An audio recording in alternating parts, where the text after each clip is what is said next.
बोले वृंदावन बिहारी लाल की जय। यदि किसी पुरुष से पूछा जाए कि आपकी दृष्टि में सुख क्या है, तो वो क्या बताएगा? पर्याप्त धन हो, इतना धन हो कि किसी के पास इतना ना हो, और एक पतिव्रता पत्नी हो, और मेरे जितने भी पुत्र हों बिल्कुल श्रवण कुमार जैसे हों, परिवार भी हो तो भरत शत्रुघ्न जैसा, राम और लक्ष्मण जैसा हो, और स्वस्थ शरीर हो। सारे संसार में मेरा यश हो, कहीं कोई मेरी बुराई करने वाला, निंदा करने वाला ना हो। ये सुख की परिभाषा है, पुरुष की दृष्टि ये है।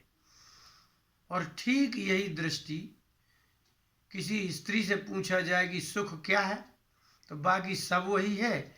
वो यही कहेगी कि मेरा पति यशस्वी हो, धनवान हो, बलवान हो, मुझसे बहुत अधिक प्रेम करने वाला हो, मेरे अतिरिक्त किसी को मानने वाला ना हो। इसी का नाम सुख है। सुंदर शरीर, सारे संसार में निर्मल यश, पर्याप्त धन, किसी का ऋण ना हो, इसी का नाम सुख है। अब कोई से आप पूछो कि कोई ऐसा है जो आपको ये सब दे सके, या कोई संसार में ऐसा व्यक्ति है जिसके पास ये सब हो, दुख नाम की वस्तु ही ना हो। हमारे गुरुजी के यहाँ एक बार वृंदावन में दिल्ली के आए। उन्होंने कहा, गुरुजी क्या मेरा जीवन दुख में ही बीत जाएगा? क्या मुझे कभी सुख नहीं मिलेगा? मुझे सुखी कर दीजिए। तो गुरुजी ने कहा कि आप पूरी धरती में घूम आओ, जो सुखी हो उसका मुझे नाम बता दो, मैं तुम्हें उसके जैसा ही सुखी कर दूंगा। लेकिन ध्यान रहे वो फिर कोई दुख ना बताए। ऐसा कोई पुरुष, कोई स्त्री, कोई परिवार ऐसा खोज के लाओ जो ये कह दे कि मुझे न शरीर का दुख है, न परिवार का दुख है, न धन का दुख है। माने दुख शब्द का प्रयोग ही ना करे, उसके मन में अपार शांति हो, पूर्ण तृप्ति और संतोष हो। ऐसा जो पुरुष मिल जाए उसी को लेके आ जाओ, हम तुम्हें उसके ही जैसा कर देंगे। उस पुरुष ने कहा, गुरुजी ऐसा तो संसार में कोई मिलेगा ही नहीं। तब गुरुजी ने कहा, ये सिद्धांत है यहाँ का कि संसार में पूर्ण सुख, पूर्ण कामना के अनुसार प्रत्येक वस्तु की प्राप्ति यहाँ नहीं होती है।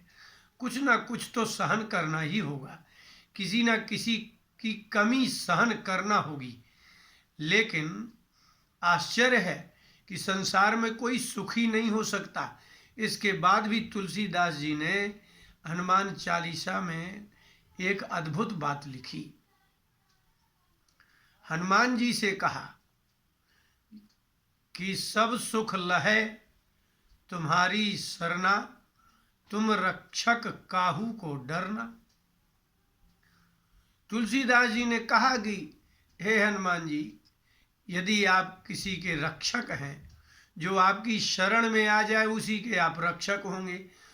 तो यदि रक्षक आप है तो काहू को डरना? फिर किसका डर है? किसी का डर नहीं है, क्योंकि आप बलवान हैं, आप समर्थ हैं। आप यदि रावण जैसे कि लंका में जा करके उसको पराजित करके आ सकते हैं, तो फिर संसार के सामान्य मनुष्य जो दुख देने वाले हैं उनसे क्या डरना? लेकिन तुलसीदास जी ने एक शब्द लिखा, सब सुख, सब सुख लहै तुम्हारी शरणा। जो आपकी शरण में आएगा उसको सब सुख मिलेंगे। तो संसार में क्या किसी को आज तक कभी सब सुख मिले हैं? कभी ना कभी कोई कितना भी बड़ा धार्मिक व्यक्ति हो, धर्मात्मा हो, सदाचारी हो, संयमी हो, नियम करने वाला हो, कभी किसी को बुरा ना बोला हो, कभी कुछ पाप मन से भी ना सोचा हो, उस व्यक्ति को भी कहीं ना कहीं से कभी ना कभी कोई ना कोई तो दुख मिलता ही है। लेकिन तुलसीदास जी ने ये जो शब्द लिखा कि सब सुख, ये सब सुख क्या है? ये किसका सुख है? ये जो सब सुख क्या चीज़ है कि आपको मिल जाएगा, अच्छी पत्नी मिल जाएगी, अच्छा पुत्र मिल जाएगा, पूर्ण धन पूर्ण यश मिल जाएगा, ऐसा कैसे हो सकता है? संसार में किसी को मिला ही नहीं है। महाराज दशरथ ने अध्यात्म रामायण में राम जी के बन जाते हुए कहा, हा राम हा में रघुवंश नाथ, जातोसि में त्वं परतः परात्मा। हे रघुवंशनाथ, हे राम, हमारे वशिष्ठ गुरुदेव ने कहा कि तुम परमात्मा हो, परमात्मा ने मेरे घर में पुत्र रूप में जन्म लिया है, ऐसा वशिष्ठ जी ने कहा। तथापि दुखम न जहाति माम वही, जिस परमात्मा के एक बार के नाम लेने से जन्म जन्मांतरों के पाप और दुख नष्ट हो जाते हैं, आप तो स्वयं, नाम नहीं, आप तो स्वयं मेरे पुत्र बन करके चले आए, इसके बाद भी मेरा दुख मुझे छोड़ नहीं रहा है।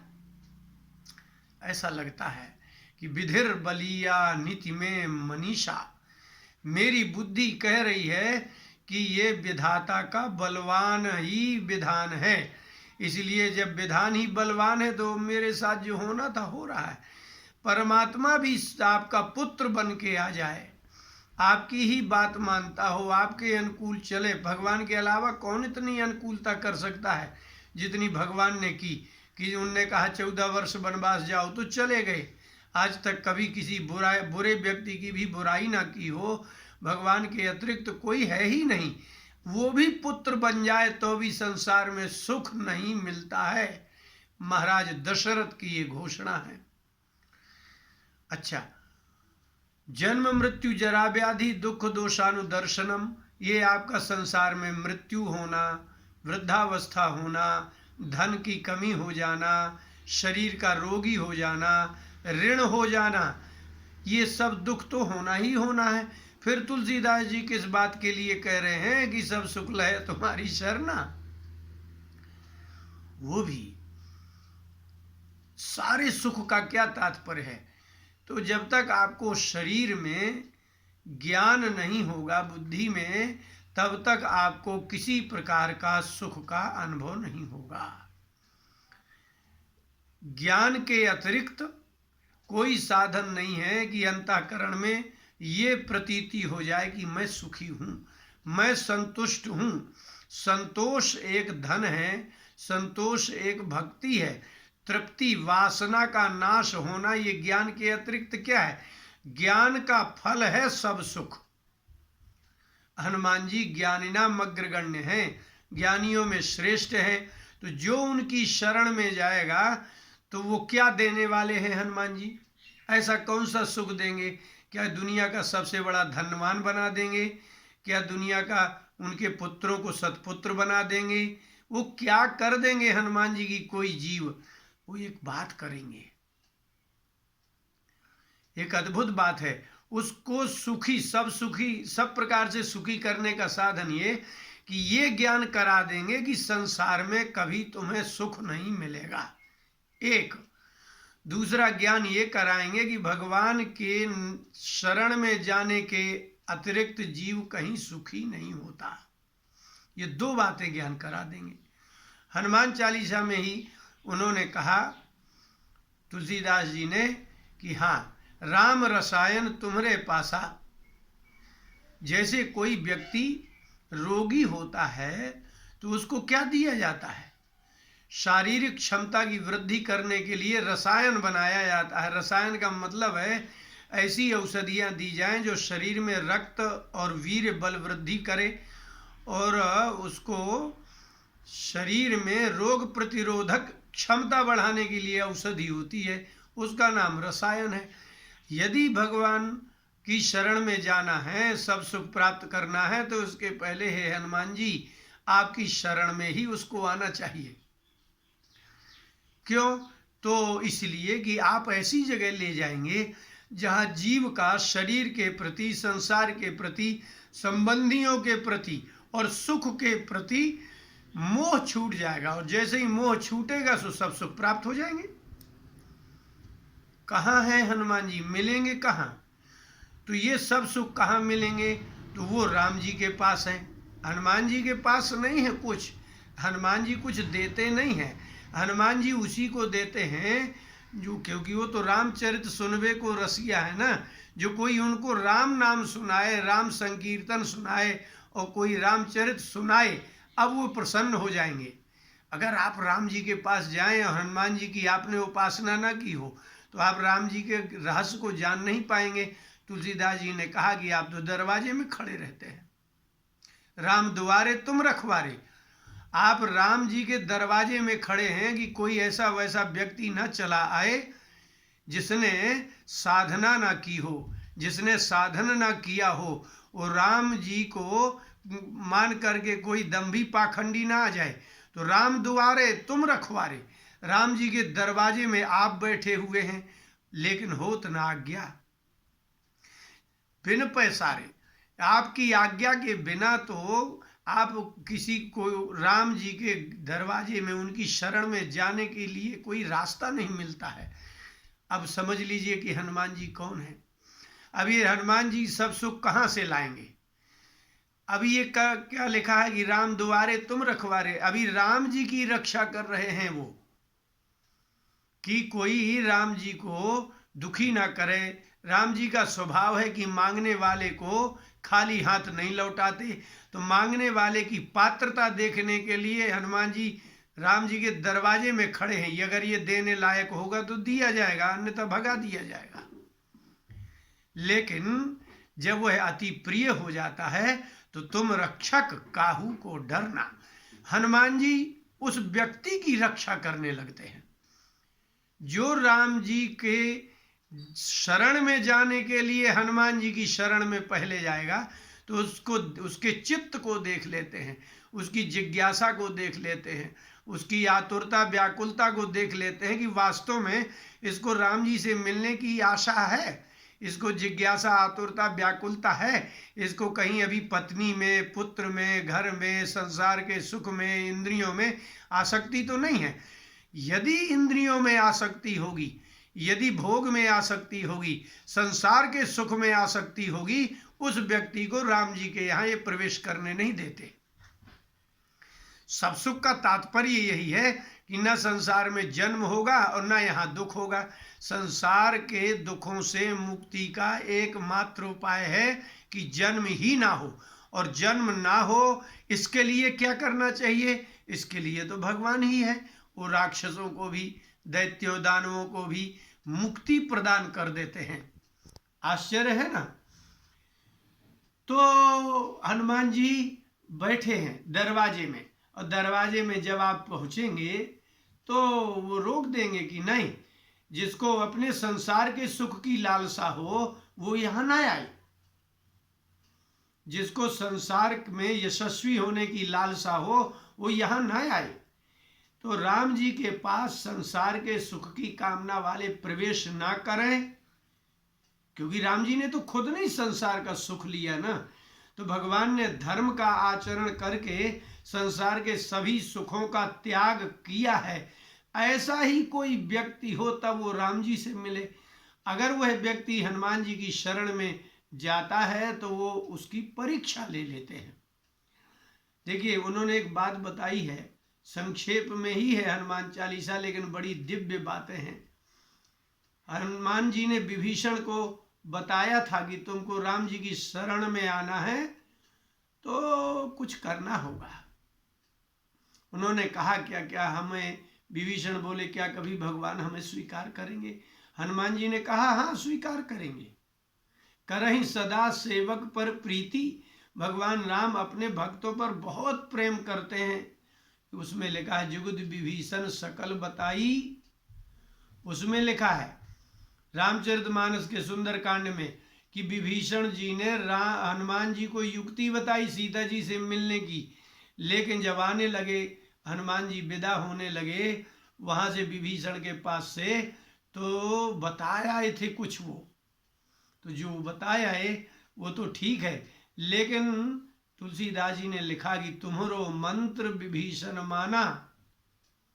आपने जो बात बताई थी, उनको जो युक्ति बताई थी कि भगवान तो सेवा से ही प्रसन्न होते हैं, भगवान स्नेह से प्रसन्न होते हैं, जिसको संसार के सुख का त्याग करना आता होगा उसको भगवान गले से लगा लेते हैं, यही सेवा है भगवान की। तो जो भगवान के जैसा होगा वही तो भगवान को प्यारा होगा। भगवान जैसा त्यागी हो, भगवान जैसा धैर्यशाली हो, संसार के सुखों का बैरागी हो, वह भगवान को प्यारा होगा। इसलिए उन्होंने कहा कि तुम्हारो मंत्र विभीषण माना। आपकी मंत्र को, मंत्र का तात्पर्य क्या है? यह मंत्र कोई ये गुरु जी जैसा मंत्र नहीं दे के आए, मंत्र का अर्थ है युक्ति। आपकी युक्ति को विभीषण ने माना तो दुनिया जानती है लंकेश्वर भय सब जग जाना। उनको लंकेश्वर हो गए वो। रावण तो अपने बड़े भाई को मार करके बलात् जबरदस्ती लंकेश्वर हुआ था, लेकिन यह भक्तिमान पुरुष है, इसको तो भगवान ने दिया है। यह है सब सुख का तात्पर्य। सब सुख का तात्पर्य भक्ति भी मिल जाए, भगवान भी मिल जाए, यश भी मिल जाए और संसार का सुख मिल जाए, इसका नाम है। अर्थात भगवान के सहित, भगवान की भक्ति के सहित संसार की वस्तु की प्राप्ति ही सब सुख है।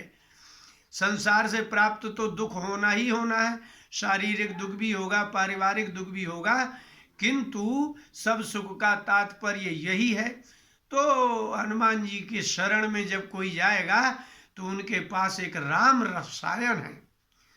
आपको धैर्य धारण करने की क्षमता, भगवान का भजन करने की शक्ति और लगन, आसक्ति और संसार से मोह भंग करने का ज्ञान, ये राम रसायन है।